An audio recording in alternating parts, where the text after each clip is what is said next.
परीक्षा के विषय में थोड़ी सी सामान्य सी जानकारी हम आपको दे रहे हैं और आप इसको समझिएगा। पहली बात तो यह है कि अगर आपके बिहार एसआई बनने की जर्नी की अगर हम बात करें तो इसमें सबसे पहले होता है प्रीलिम्स का परीक्षा। सबसे पहले प्रीलिम्स का परीक्षा होता है और प्रीलिम्स जब पास करते हैं तब आपको मेंस का एग्जाम होता है और मेंस जब आप पास करते हैं तब आपका फिजिकल होता है। तब फिजिकल होता है और फिजिकल के बाद जो है आपका मेरिट आता है। कुल मिलाकर के अगर देखा जाए तो आपको 3 गेट पास करना होता है। पहला गेट प्रीलिम्स का होता है, प्रीलिम्स, और फिर दूसरा गेट मेंस का होता है और तीसरा फिजिकल। और तीनों चीज में अगर आप क्वालिफाई हो जाते हैं तभी जाकर के आप एसआई बन पाते हैं, सब इंस्पेक्टर जो है आप बन पाते हैं। और एसआई के पेन में बहुत पावर होता है, वो किसी के जिंदगी को बना भी सकता है और किसी के जिंदगी को बिगाड़ भी सकता है। तो खैर आपका सफर तो आज से शुरू ही हुआ है और प्रीलिम्स पास करना कोई बड़ी बात नहीं है, मेंस पास करना भी कोई बड़ी बात नहीं है, फिजिकल पास करना भी कोई बहुत बड़ी बात नहीं है। बड़ी बात है आपको मेरिट में आना, बड़ी बात है फाइनल सिलेक्शन लेना, समझ गए। और फाइनल सिलेक्शन लेने के लिए जो है काफी एकाग्रचित होकर के आपको काम करना पड़ेगा, काफी अधिक एकाग्रचित होकर के काम करना पड़ेगा। और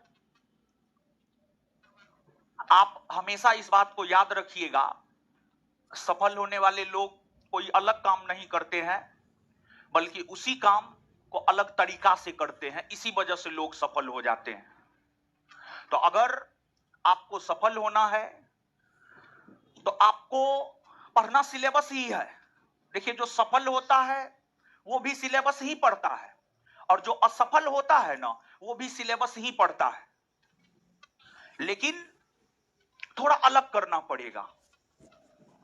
क्योंकि जो नोटिफिकेशन आता है उसे हम सिलेक्शन की प्रक्रिया नहीं मानते हैं बल्कि उसे हम छटनी की प्रक्रिया मानते हैं, छटाई की प्रक्रिया होती है।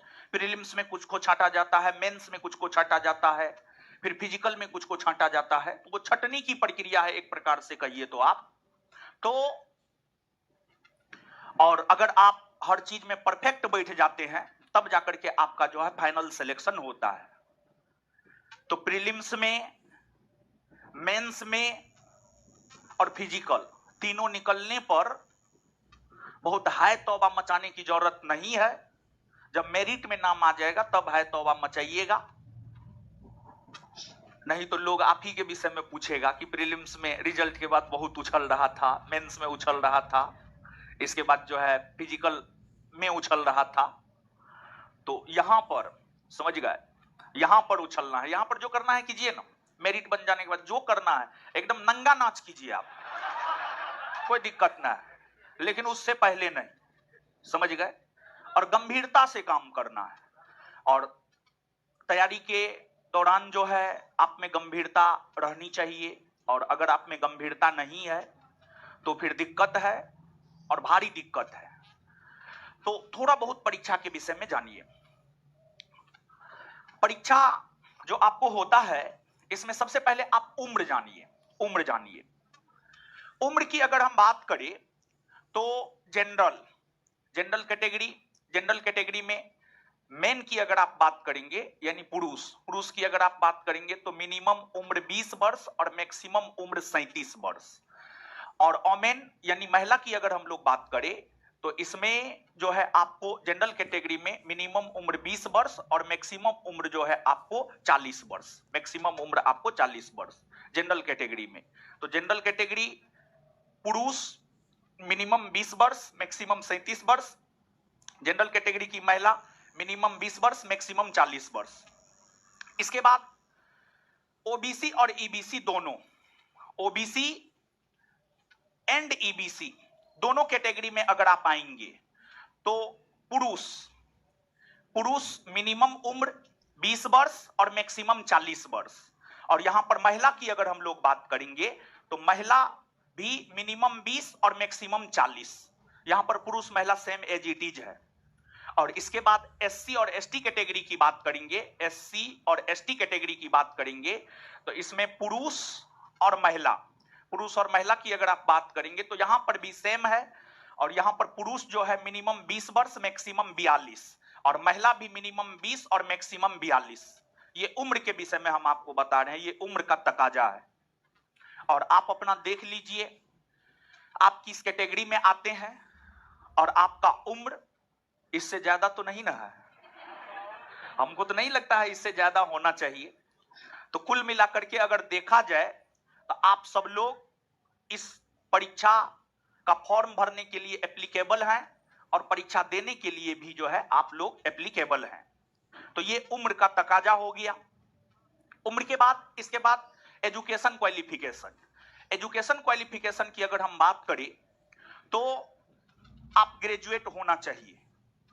आप ग्रेजुएट किसी भी सब्जेक्ट से हैं, आप मैथ से हैं, आप फिजिक्स से हैं, आप हिस्ट्री से हैं, आप ज्योग्राफी से हैं, कोई फर्क नहीं पड़ता है, सिर्फ आप ग्रेजुएट होना चाहिए। इसके बाद थोड़ा सा शारीरिक भी जान लीजिए आप। हाइट को लेकर के मेन हाइट को लेकर के एक इश्यू रहता है और हाइट में जानकारी को लेकर के बड़ी ये रहता है, तो हाइट को लेकर के आप जानिए। एक तो महिला की अगर हम बात करें तो महिला किसी भी कैटेगरी की हो 155 सेंटीमीटर हाइट चाहिए। 155 सेंटीमीटर किसी भी कैटेगरी की महिला हो, जनरल हो, ओबीसी हो, ईबीसी हो, एससी हो, एसटी हो, किसी भी कैटेगरी की महिला हो, हाइट 155 सेंटीमीटर। लेकिन पुरुषों की अगर हम लोग बात करें तो पुरुषों में थोड़ा सा अंतर है। पुरुष में थोड़ा सा अंतर क्या है कि जनरल और ओबीसी, जनरल और ओबीसी कैटेगरी के पुरुषों का न्यूनतम हाइट होना चाहिए 165 सेंटीमीटर और इसके बाद ईबीसी, एससी और एसटी तीनों कैटेगरी के पुरुषों का मिनिमम हाइट होना चाहिए 160 सेंटीमीटर। 160 सेंटीमीटर। तो महिला में 155 सेंटीमीटर किसी भी कैटेगरी की हो, पुरुष में जनरल ओबीसी 165 सेंटीमीटर कम से कम और ईबीसी, एससी, एसटी जो है 160 सेंटीमीटर हाइट जो है पुरुषों का होना चाहिए। तो उम्र हमने आपको बता दिया, एजुकेशन क्वालिफिकेशन हमने आपको बता दिया और साथ ही साथ जो है यहां पर हाइट भी हमने आपको बता दिया। इसके बाद आपको फिजिकल के विषय में भी थोड़ा सा जानकारी हम आपको दे देते हैं। लेकिन फिजिकल के विषय में जानकारी लेने से पहले आप इस बात को जानिए कि सबसे पहले तो प्रीलिम्स पास करना पड़ता है, फिर जो है आपको मेंस पास करना पड़ता है और उसके बाद जो है आपको फिजिकल देना होता है। तो यहां पर फिजिकल के विषय में पहले बताते हैं, फिर प्रीलिम्स और मेंस के विषय में बताएंगे, या फिर थोड़ा सा प्रीलिम्स मेंस को जानिए। देखिए प्रीलिम्स के परीक्षा में प्रश्न थोड़ा बहुत सिलेबस से हटके भी रह सकता है और यही वजह है कि प्रीलिम्स थोड़ा टफ माना जाता है। और बात अगर हम लोग मेंस की करें तो मेंस में अकॉर्डिंग टू सिलेबस, मेंस की अगर हम बात करें तो मेंस में जो है प्रश्न अकॉर्डिंग टू सिलेबस रहेगा। मेंस में इधर उधर से प्रश्न नहीं रहता है, लेकिन प्रीलिम्स में इधर उधर से थोड़ा बहुत प्रश्न रहता है। तो ठीक है।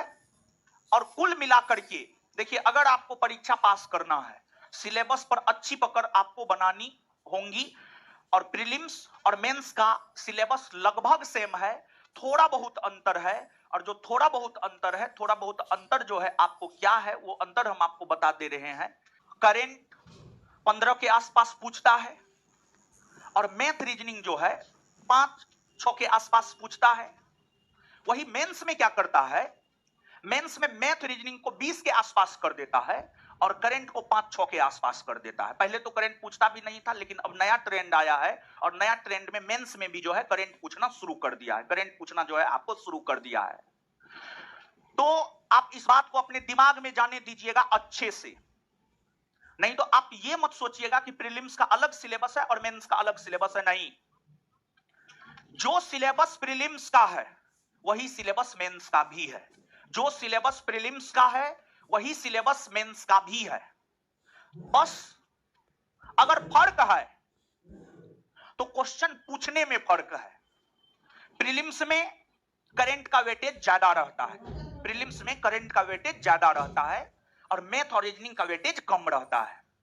और मेंस में करंट का वेटेज कम रहता है और मैथ और रीजनिंग का वेटेज ज्यादा रहता है, मैथ और रीजनिंग का वेटेज ज्यादा रहता है। प्रीलिम्स और मेंस में फर्क यही होता है। प्रीलिम्स और मेंस में फर्क यही होता है। लेकिन अगर बात सिलेबस की करें तो प्रीलिम्स और मेंस का सिलेबस दोनों सेम है। और अगर बिहार एसआई में रिजल्ट लेना है तो रिजल्ट आपका जीएस से हो जाएगा। लेकिन अगर मेरिट बनाना है तो मैथ रीजनिंग में एक्यूरेसी 100% नहीं सही तो 80% से तो कम होना भी नहीं चाहिए।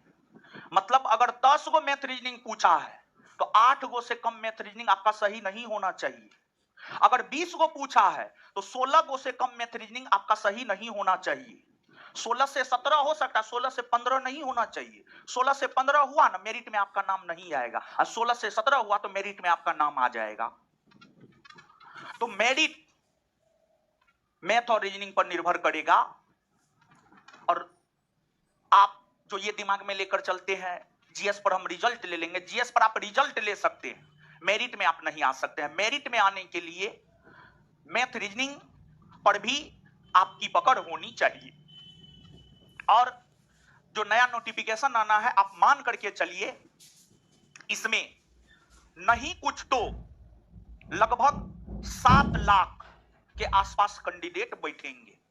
साथ में नहीं कुछ तो लगभग 7 लाख के आसपास कैंडिडेट बैठेंगे।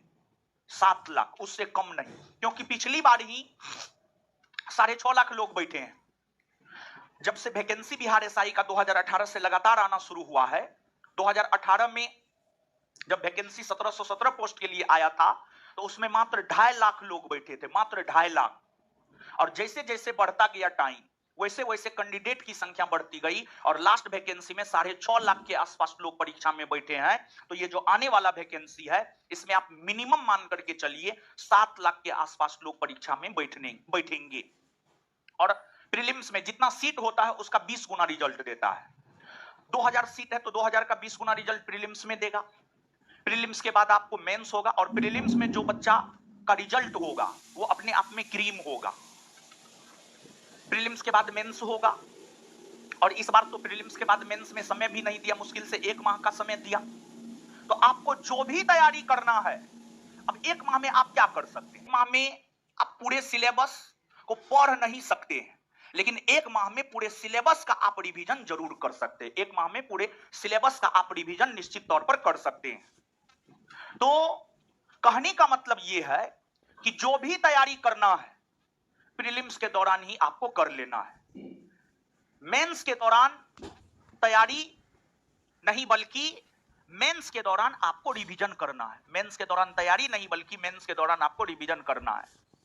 और इस बार तो लोकसभा चुनाव के कारण फिजिकल में समय मिल गया, लेकिन जो आने वाला वैकेंसी है अगर चुनाव नहीं रहा तो आपको फिजिकल के लिए भी बहुत ज्यादा समय नहीं मिलेगा, मुश्किल से 1 माह समय देगा। और जिनका लक्ष्य यह है कि हमको सब इंस्पेक्टर ही बनना है तो उन्हें तो हम यह भी कहेंगे सप्ताह में कम से कम 2 से 3 दिन आप अभी से थोड़ा बहुत ग्राउंड निश्चित तौर पर जाइए।